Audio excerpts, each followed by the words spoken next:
agradecer o interesse de todos vós neste estudo. Também este estudo que vou apresentar aqui apoia-se no inquérito que foi realizado aos estudantes universitários. Neste caso, em particular, este estudo já começou um pouco antes, ainda não sabíamos na altura o que é que ia ser realmente o salário verificado dos estudantes universitários, mas nas primeiras análises que fizemos surgiu-nos uma inquietação. E esta inquietação foi a que justificou este estudo. Vou falar um pouco sobre a inquietação, vou falar depois sobre como é que nós tentámos, de alguma forma, pelo menos iniciar uma exploração, uma investigação sobre o que é que pode estar por trás daquilo que nos suscitou a inquietação. Este trabalho é um trabalho conjunto com o nosso colega Carlos Gradin, da UNU Wider, que está sediado em Helsínquia, e dois jovens colegas nossos, Félix Mambo e Yonis Paris, que estão envolvidos no nosso projeto, estiveram connosco durante quase 2 anos e estão neste momento a realizar mestrado no Reino Unido, um em Essex, outro em Manchester, e com a minha contribuição. Então, o que é que nós sabemos sobre o mercado em Moçambique? Aqui para termos algumas ideias, para começarmos a enquadrar alguma da informação que nós sabemos. Sabemos que a economia moçambicana se apoia muito fortemente ainda no setor da agricultura e pescas, no setor primário. A participação do setor secundário é menos importante, com a indústria extrativas, no entanto, a aumentar em importância. E os outros serviços são, neste momento, os serviços não financeiros e não comerciais são, neste momento, o setor que mais contribui para o PIB. Quando olhamos para o emprego, não é verdade. A maior parte dos moçambicanos encontram a sua ocupação económica no setor da agricultura e pescas, quase 3/4 da população. Mas quando olhamos para esta população que nós estamos aqui com interesse em particular, a população com maior nível de educação, já olhamos para 47%. Portanto, 47% estão não na agricultura, mas nestes outros serviços. Verificamos que há diferenças nos níveis de salários no quadro abaixo são o nível salarial das pessoas com curso superior, tal como reportada no inquérito aos orçamentos familiares 2014-2015, de um trabalho dos nossos colegas Edson Maziv e Gimel Xirinda. E vemos que há algumas diferenças por setor de atividade. Então, a primeira pergunta que começámos a ver, e de facto ela vai resultar do slide que eu vou apresentar a seguir, mas para começarmos num primeiro nível, quando olhamos para a informação que o inquérito aos orçamentos familiares indica do nível salarial por género, e testando se há alguma diferença ao nível da economia total moçambicana, ou mesmo ao nível dos setores, não havia nenhuma razão para estarmos preocupados. Se alguma coisa, não parece haver diferença salarial significativa entre homens e mulheres, e se alguma, até parece que nas indústrias extrativas e transformadoras a existir favorece as mulheres que trabalham nesse setor. Mas então começámos a olhar para os resultados do inquérito aos estudantes universitários. E aqui surgiu-nos a perplexidade, surgiu-nos a inquietação. Se olharmos para o primeiro gráfico, o que verificamos é, para os estudantes universitários e as áreas de ensino onde eles tiraram os seus cursos, verificamos que sistematicamente as mulheres esperam ter um salário mais baixo do que os homens, em média. E se olharmos para este lado, para a forma como está a distribuição, verificamos para qualquer nível salarial, de salário esperado, sistematicamente os homens esperam ganhar um pouco mais do que as mulheres. Portanto, o nível mais baixo de salário esperado pelos homens é superior ao nível mais baixo esperado pelas mulheres e, continuamente, ao longo de toda a distribuição, os homens esperam sempre receber mais do que as mulheres esperam sempre receber menos do que os homens. Num primeiro teste que podíamos fazer em termos de teste de hipótese, será que em média há esta diferença salarial existe ou não existe?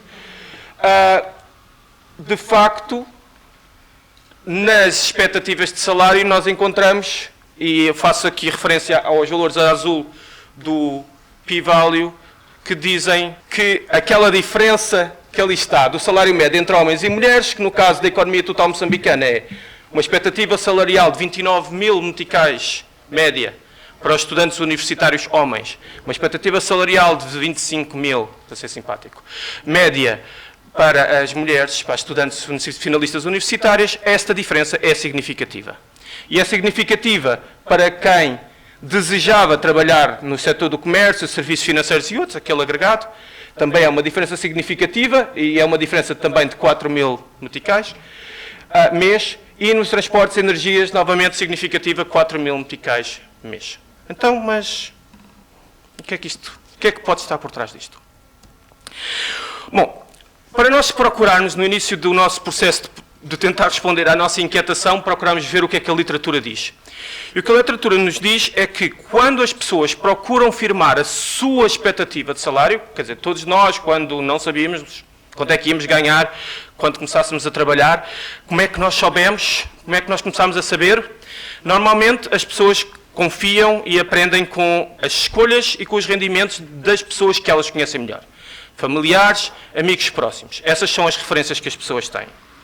A educação dos pais, as redes sociais, o conhecimento e a confiança, há um conhecimento e há uma confiança naquilo que é apreendido pelos membros da família.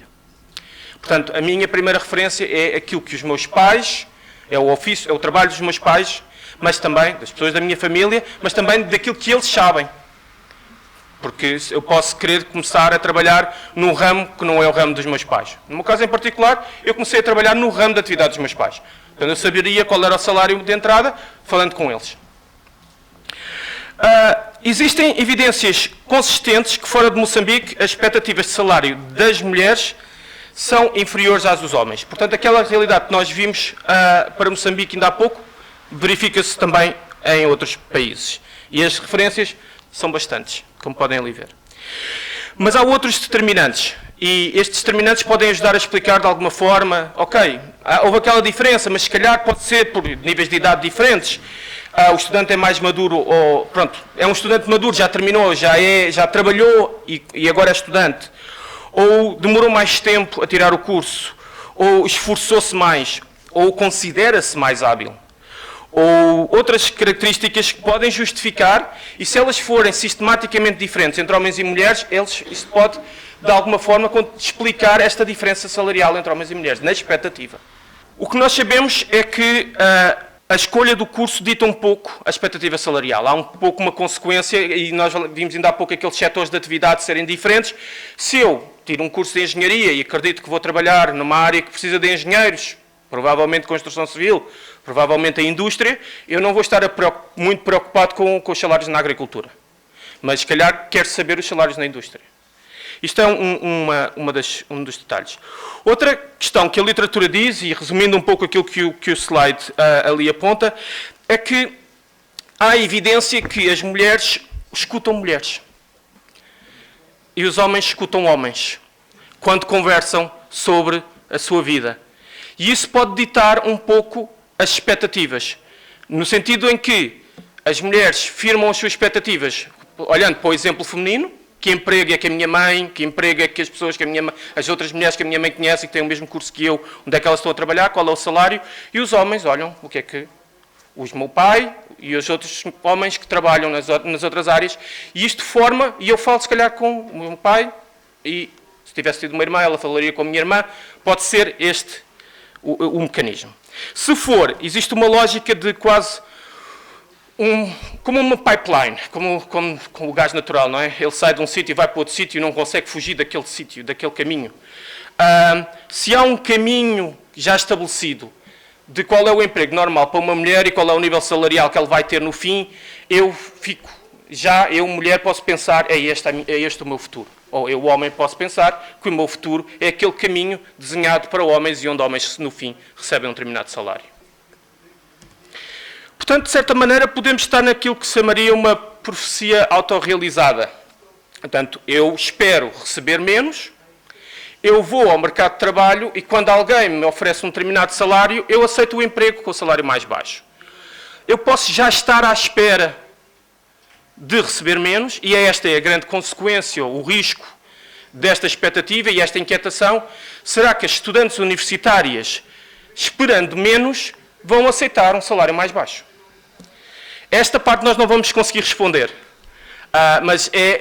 mas motiva-nos porque é que nós queremos tentar perceber o que é que está por trás destas expectativas desiguais entre homens e mulheres estudantes universitários.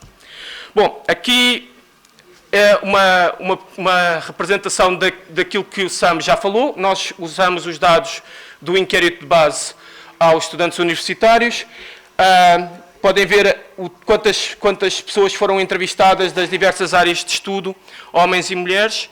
As estatísticas que apresentamos, com virtude da amostra, são significativas por género e área de estudo e, portanto, permite-nos fazer este tipo de análise.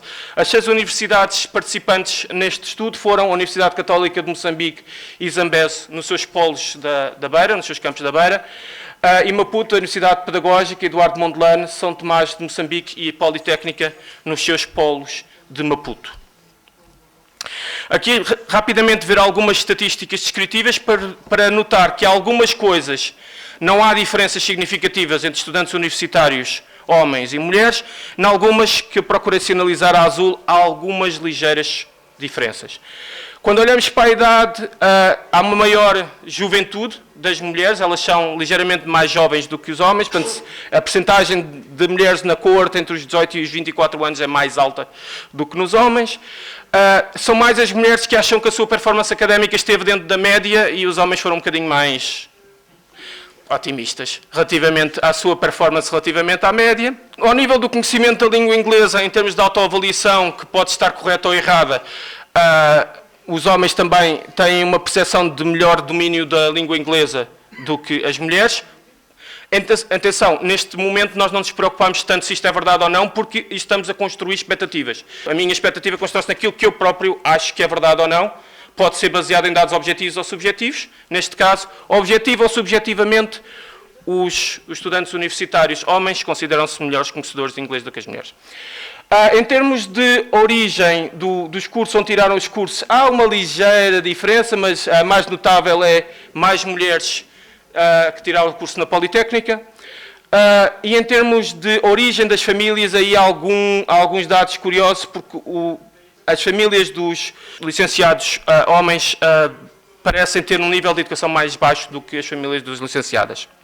Em termos de origem provincial, de onde é que eles vieram, há uma grande prevalência de pessoas que tiraram o curso na sua área, portanto, pessoas que são de Maputo, cidade e Maputo, província, que tiraram o curso nas faculdades, nas universidades dos polos de Maputo, e no caso de Beira, atraiu principalmente pessoas de Sofala e de algumas um pouco mais a norte, mas o que se pode notar novamente é que se fixarmos nisso, então o que verificamos é que os homens são menos representados em Maputo cidade e Maputo província e são mais representados fora das duas províncias das 3 províncias que eu acabei de falar. Portanto, a sensação é que os estudantes universitários homens deslocaram-se mais, e isso está confirmado depois ali em cima.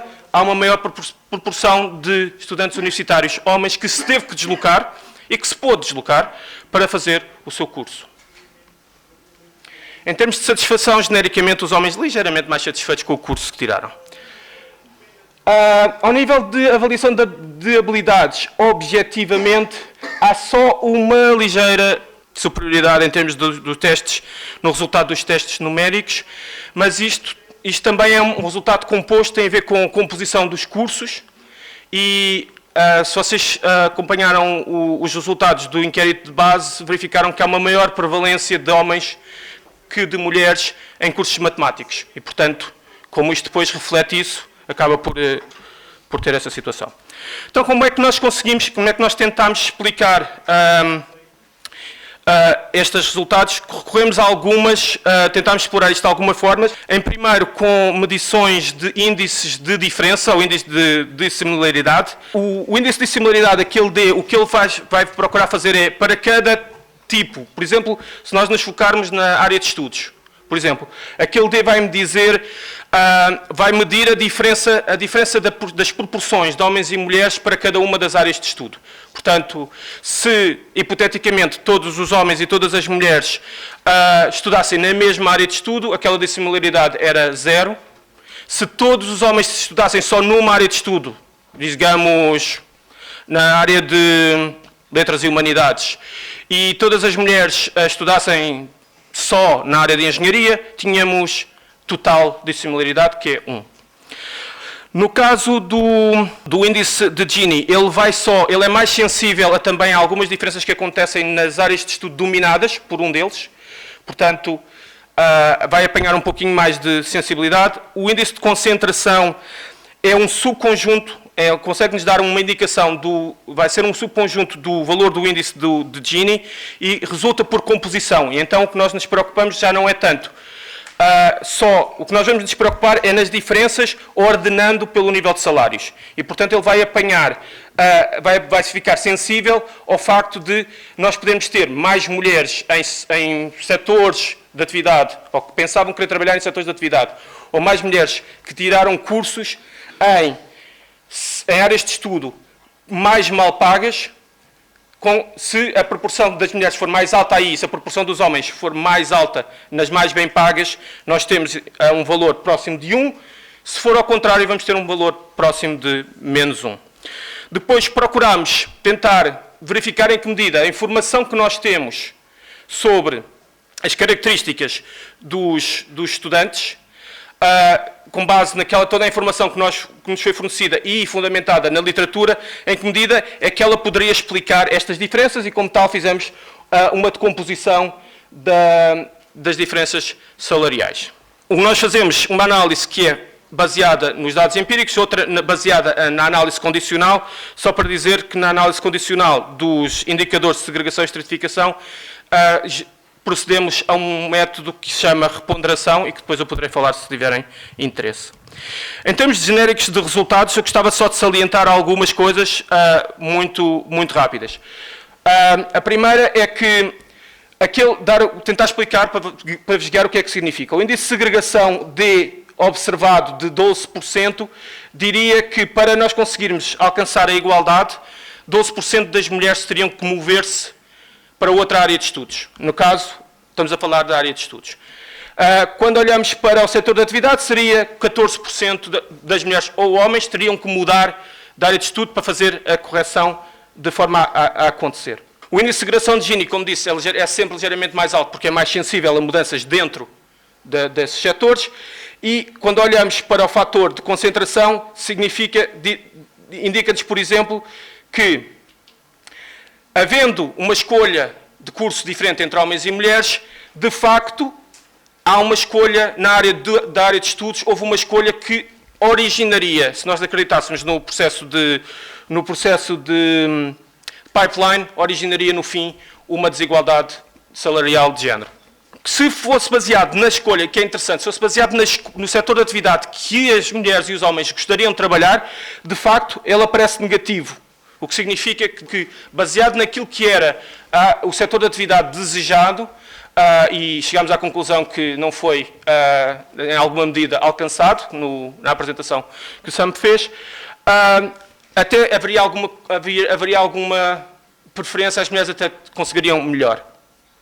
Só para dizer que os dados condicionais, para ajudar um pouco na leitura, diria, se nós tivéssemos homens e mulheres com as mesmas características, é o que nós tentamos reproduzir naquele cenário condicional, portanto não é a realidade, é contra os factos. Será que ainda assim continuávamos a ter diferenças? E o que encontramos é que não há grandes mudanças nos indicadores, o que significa que não é pelas características pessoais das pessoas que se encontra esta diferença. Há mesmo uma diferença entre homens e mulheres que não é explicada por esses indicadores.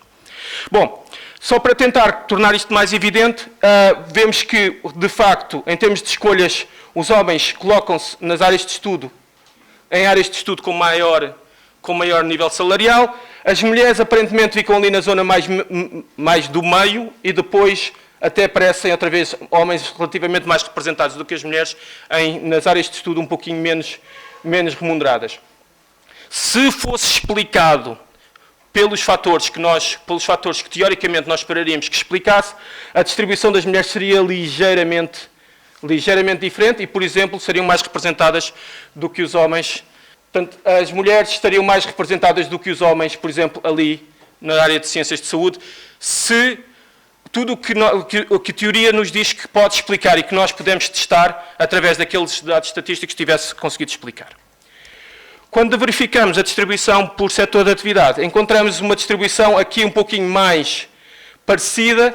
Novamente, os homens ligeiramente mais representados em setores mais bem pagos, como a construção e a indústria extrativa, mas depois as mulheres aparecem aqui, por exemplo, mais representadas na área da saúde do que os homens, e esta ligeira, mais ténue diferença leva a que aquele resultado que eu disse, que baseado no setor desejado, ia ser diferente.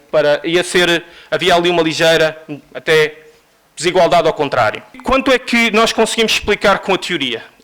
E aqui é aquilo que eu gostava de assinalar. Bom, a diferença é de 16%. Aquilo que a teoria e os dados que nós temos conseguem explicar é 0,35%. O que não conseguimos explicar é 12,9%. Se olharmos para a diferença salarial ao longo do nível de salariado desejado, o que verificamos é que o que fica por explicar vai diminuindo ligeiramente, mas ainda há aqui uma margem muito grande do que é que está por explicar. E atenção, e eu volto a referir, o que é que está por explicar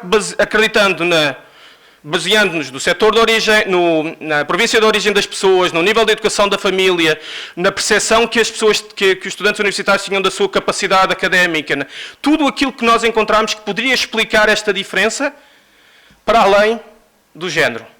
Então, algumas reflexões. Existe uma forte evidência que os estudantes universitários moçambicanos antecipam desigualdade salarial. No entanto, os fatores sugeridos pela literatura que podemos testar só conseguem explicar 1/5 desta diferença, particularmente na metade superior da distribuição dos salários. Quase 80% da desigualdade de género de salários esperados fica por explicar, mesmo depois de controlar com informação ampla de várias características pessoais e da família. E queremos aqui reforçar isto. Nós realmente testámos com muitas, muito daquilo que a literatura nos diria que devia ser a explicação. Inclusive, fomos para além disso e incluímos algumas como contexto familiar e resultados de testes cognitivos que normalmente não estão na literatura. No entanto, salvaguardar a decomposição detalhada do termo não explicado é a constante que produz as estimativas mais elevadas, o que torna difícil identificar a variável que está em falta. E, portanto, tudo aquilo que eu possa afirmar a partir de agora como explicar essa parte não é firmado em observações, não é empiricamente firmado, é mais uma sensibilidade. E a sensibilidade é: este termo incorpora eventuais efeitos de diferenciação, podem ser efeitos fixos de género não observados, será que discriminação, ou outras características. Próximos passos. Poderia ter sido um erro nas expectativas. Há aqui um desfazamento cronológico. Este estudo começou antes do estudo que o Sam apresentou e, portanto, o estudo que o Sam apresentou pode complementar e ajudar-nos a perceber: será que houve aqui um erro nas expectativas de alguma maneira? Será que a profecia se cumpriu? É o próximo passo. É agora verificar se há desigualdade salarial, de facto, no início das condições de trabalho. A evidência do inquérito de seguimento que nós vamos apresentar amanhã sugere que sim, que esta desigualdade existe. Mas convido-vos a virem amanhã para saberem os detalhes. Se existe uma desigualdade de género, se existe uma expectativa que essa desigualdade existe, se a literatura, sob a definição de expectativas, só explica 1/5 desta desigualdade, fica uma forte suspeita de que o resto é discriminação. Existe então um fenómeno de pipeline. Será que estamos condenados a este processo em que as estudantes universitárias esperam receber menos porque veem as suas mães e as outras mulheres de referência a receber menos do que os homens? É algo que vale a pena continuar a estudar. Obrigado.